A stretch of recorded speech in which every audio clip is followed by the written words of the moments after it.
नमस्कार बच्चों।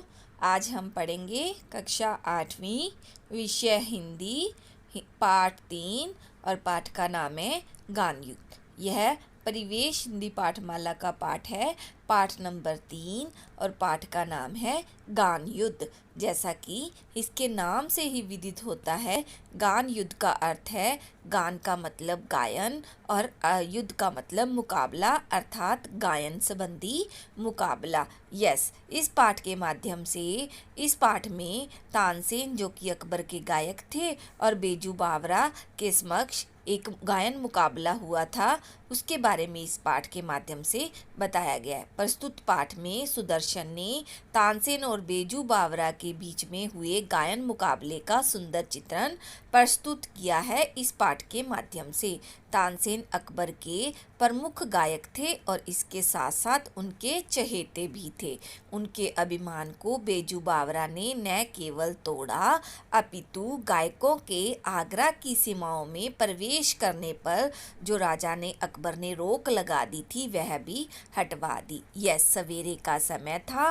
12 घंटों के लगातार संग्राम के बाद प्रकाश ने अंधकार पर विजय प्राप्त कर ली थी। इस आनंद में बाग के फूल झूम रहे थे और पक्षीगण मधुर संगीत में मस्त थे। यह वृक्षों की शाखाएं सुगंधित पवन में खेल रही थी और पत्ते हर्ष से तालियां बजा रहे थे। प्रकाश का राज्य था और सर्वत्र आनंद की वर्षा हो रही थी। इतने में साधुओं की एक मंडली नगर के अंदर पधारी। क्या हुआ कि इतने में साधुओं की एक मंडली आई नगर के अंदर। ये स्वतंत्र प्रकृति के ईश्वर भगत थे और हरि भजन में तल्लीन होकर संसार का परित्याग कर चुके थे। ये हमेशा संसार का परित्याग करके ईश्वर के भजन में हमेशा लीन रहते थे। जो संसार को त्याग चुके थे और उनको सुर ताल की कोई परवाह नहीं थी। वो इस संसार को त्याग चुके थे। कोई सुर ऊपर चढ़ता था, कोई मुंह से गुनगुनाता था।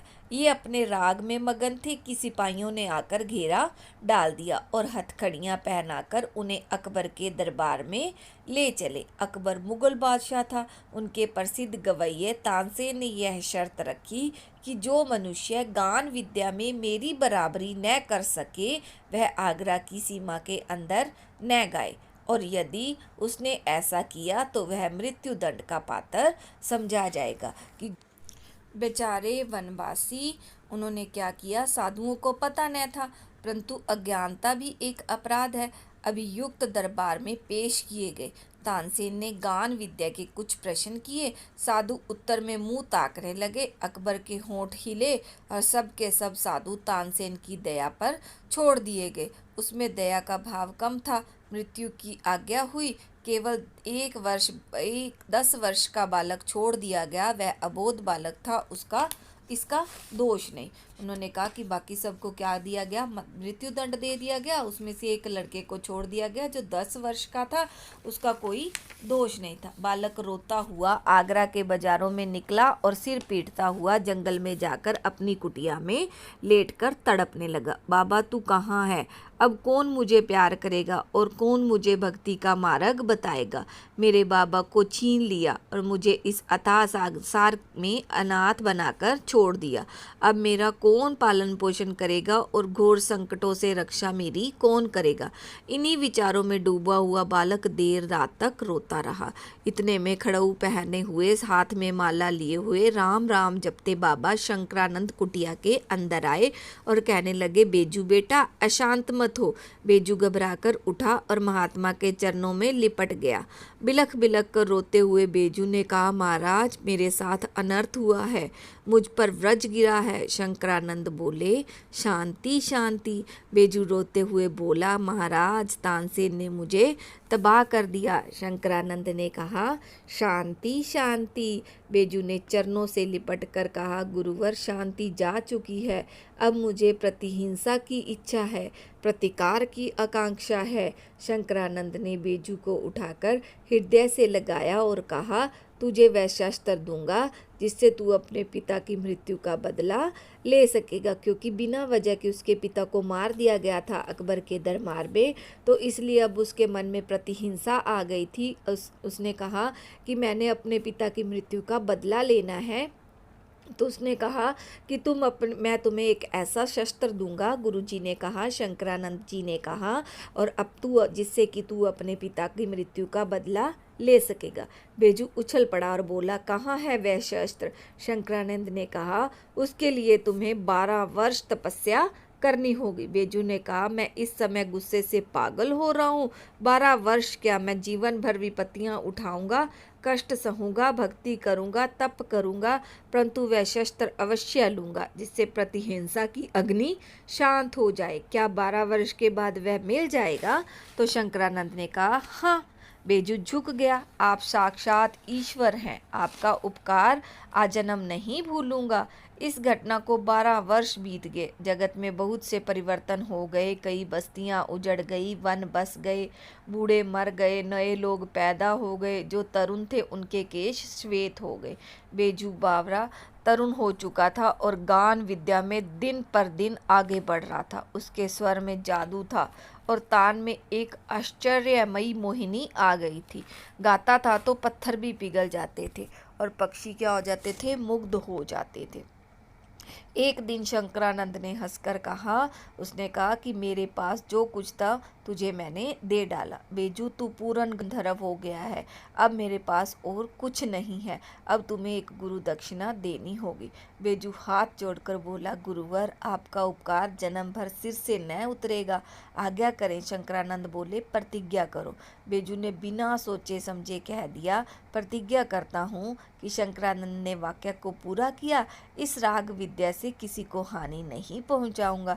बेजू का रक्त सूख गया, पैर लड़खड़ाने लगे। 12 वर्ष के परिश्रम पर पानी फिर गया। बदले के लिए छुरी हाथ में आई तो गुरु ने प्रतिज्ञा लेकर कुंद कर दी। बेजू ने होंठ काटे, दांत पीसे, वह खून का घूंट पीकर रह गया, मगर गुरु के सामने उसके मुंह से एक शब्द भी न निकला। कुछ दिन बाद क्या हुआ कि एक सुंदर नवयुवक साधु आज आगरा के बाजारों में गाता हुआ जा रहा था। दुकानदारों और राहगीरों ने समझा कि मृत्यु इसके सिर पर मंडरा रही है। उसने सोचा कि उसे तानसेन की शर्त की सूचना दे दें, परंतु निकट पहुंचने से पूर्व ही मुग्ध होकर उसने अपने आप को भूल गए। वह समाचार नगर के दवानल के समान फैल गया। दवानल का मतलब होता है कि जंगल में जैसे आग फैल जाती है, वैसे ही वो सारी अग्नि के समान उनकी जो समाचार था पूरे उनके जो शहर है वहाँ पर नगर में फैल गया। एक साधु आया है जो बाजारों में गा रहा है। सिपाहियों ने हथकड़ी संभाल ली और पकड़ने के लिए साधु की ओर आए, परंतु पास आना था कि रंग पलट गया। साधु के मुखमंडल से तेज की रश्मियां फूट फूट कर निकल रही थी। वे आश्चर्य से उसके मुख की ओर देखने लगे, जहाँ सरस्वती का वास था, जहाँ से संगीत की मधुर ध्वनि की धारा बह रही थी। साधु मस्त था और सुनने वाले भी मस्त थे। गाते गाते साधु भी धीरे धीरे चलता जा रहा था और श्रोतों का समुदाय भी पीछे पीछे जा रहा था। मुग्ध जन समुदाय चलता गया, परंतु किसी को पता नहीं था कि किधर जा रहे हैं। जब एकाएक गाना बंद हो गया तो जादू का असर टूट गया। तब लोगों ने देखा कि तानसेन के महल के आगे खड़े हैं। उन्होंने दुख और पश्चाताप से हाथ मले। हाय रे, यह कहाँ आ गए? साधु अज्ञान से स्वयं मृत्यु के द्वार आ पहुंचा है। तानसेन बाहर निकला। अपार भीड़ देखकर वह विस्मित हुआ। फिर बात समझकर बेजू से बोला, हाँ, तुम्हारे सिर पर आज शायद मृत्यु सवार हो रही है। नवयुवक साधु मुस्कुराया, जी हाँ, मेरी आपके साथ गान विद्या पर चर्चा करने की अभिलाषा है। तानसेन ने बेपरवाही से उत्तर दिया, हाँ, अपनी इच्छा पूरी करो। तभी सिपाहियों को हथकड़ियों का ध्यान आया। वे आगे बढ़े। उन्होंने नवयुवक साधु के हाथों में हथकड़ियाँ पहना दी। भक्ति का तांता टूट गया। श्रद्धा के भाव पकड़े जाने के भय से उड़ गए और लोग इधर उधर भागने लगे। सिपाही कोड़े बरसाने लगे और लोगों के तितर बितर हो जाने के बाद नवयुवक साधु को दरबार की ओर ले चले। और उसके बाद क्या हुआ कि दरबार की ओर से शर्तें सुनाई गई कि कल प्रातःकाल नगर के बाहर वन में तुम दोनों का गान युद्ध होगा। यदि तुम हार गए तो तुम्हें मृत्यु दंड देने का तानसेन को पूर्ण अधिकार होगा, और यदि तुमने उसे पराजित किया तो उसका जीवन तुम्हारे हाथ में रहेगा। आगे फिर क्या हुआ बच्चों? नवयुवक साधु ने शर्तें स्वीकार की और सिपाही उसे कारागार में ले गए। वह नवयुवक साधु बेजू बावरा ही था। रवि की पहली किरण ने आगरा की जनता को नगर के बाहर भागते देखा। साधु की प्रार्थना पर सर्वसाधारण को भी उसके जीवन और मृत्यु का कौतुक देखने की आज्ञा दी गई थी। साधु की विद्वता की धाक दूर दूर तक फैल चुकी थी। जो कभी अकबर की भी सवारी देखने को घर से बाहर न निकले थे, जिन्होंने कभी बड़े बड़े त्योहारों पर भी बाहर आना पसंद न किया था, आज वे भी नई पगड़ियाँ घोट घोट कर बांध चल रहे थे। 10 बज गए। लोगों ने दृष्टि ऊपर उठाई। अकबर सिंहासन पर थे, साथ ही नीचे तानसेन बैठा था और सामने फर्श पर नवयुवक बेजू बावरा बैठा था। अकबर ने घंटी बजाई और तानसेन ने कुछ प्रश्न संगीत विद्या के संबंध में बेजू बावरा से किए तो बेजू ने उचित उत्तर दिए। लोगों ने हर्ष से तालियां बजाई। मुख से जय हो बलिहारी की ध्वनियां निकलने लगी। बेजू बावरा ने सितार हाथ में लिया। जब उसके तारों को हिलाया तो जनता ब्रह्मानंद में डूब गई और वृक्षों के पत्ते निश्चल हो गए। वायु रुक गई और सुनने वाले मंत्रमुग्ध हो गए, सिर हिलाने लगे। बेजू बावरा की उंगलियां सितार पर दौड़ रही थी। लोगों ने आश्चर्य से देखा कि हिरन छलांगे मारते हुए आए और बेजू बावरा के पास खड़े हो गए। बेजू बावरा तल्लीन होकर सितार बजाता रहा और बजाता रहा। हिरन मस्त थे। बेजू बावरा ने सितार हाथ में रख दिया और अपने कंठ से फूल मालाओं को उतार कर उन्हें पहना दिया। फूलों के स्पर्श से हिरनों को सुधि आई और चौकड़ी भरते हुए भागकर वृक्षों में छिप गए। बेजू ने कहा, तानसेन, फूल मालाएं पहने हुए हिरनों को अब यहाँ फिर बुलवाइए, तब मैं आपको संगीत विद्या में पूर्ण मानूं। तानसेन सितार हाथ में लेकर अपनी पूर्ण प्रवीणता के साथ बजाने लगा। ऐसा अच्छा सितार उसने अपने जीवन में कभी नहीं बजाया था। सितार के साथ वह समय सितार बन गया और पसीना पसीना हो गया। बजाते बजाते वह बहुत समय बीत गया। उसकी उंगलियां दुखने लगी। बहुत चेष्टा करने पर भी जब कोई हिरन नहीं आया, तब तानसेन ने आंखों के आगे मृत्यु नाचने लगी। वे हिरन तो अकस्मात इधर आ निकले थे। राग का प्रभाव थोड़े ही था, सहसा ही तो वह दोबारा बुलाओ। उसने क्या कहा? उसने कहा कि अब मुझे क्या होगा, मृत्यु दंड मिल जाएगा। तो वह खसियाने लगा और उसने कहा कि वह हिरन जो थे वो तो वैसे ही इधर आ गए थे। अब अगर तुम्हारे में गान विद्या में तुम प्रवीण हो तो तुम दोबारा से उन हिरनों को यहाँ पर बुलाओ। बेजू बावरा मुस्कुराया और धीरे से बोला, बहुत अच्छा। यह कहकर उसने फिर सितार पकड़ा और एक बार फिर संगीत लहरी वायुमंडल में लहराने लगी और फिर सुनने वाले संगीत सागर की तरंगों में डूबने लगे। हिरन बेजू बावरा के पास फिर आया।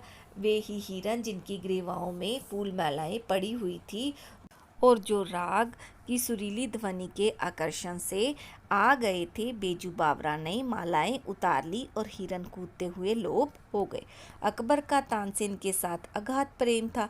जब उसने अपनी मृत्यु निकट देखी तो कंठ भर आया, लेकिन क्या करते, तानसेन शर्त जो हार गया था। वे विवश होकर उठे और संक्षेप में निर्णय सुनाया गया, बेजू बावरा की विजय और तानसेन की पराजय। तानसेन कांपते हुए आगे बढ़ा। वह जिसने समय किसी को मृत्यु के घाट उतारते हुए दया नहीं की थी, उस समय दया के लिए प्रार्थना करने लगा। बेजू बावरा ने कहा, जहाँ पना, मुझे प्राण लेने की इच्छा नहीं है। आप इस निष्ठुर नियम को हटा दीजिए कि जो आगरा की सीमाओं के अंदर गाएगा, यदि तानसेन से हार गया तो वह मरवा दिया जाएगा। अकबर ने अधीर होकर कहा, यह नियम अभी से ही क्या कर देते हैं, इसको खत्म कर देते हैं, इसी क्षण इसे खत्म कर देते हैं। तानसेन बेजू बावरा के चरणों में गिर पड़ा और दीनता से कहने लगा, यह उपकार जीवन भर के लिए मैं न भूलूंगा।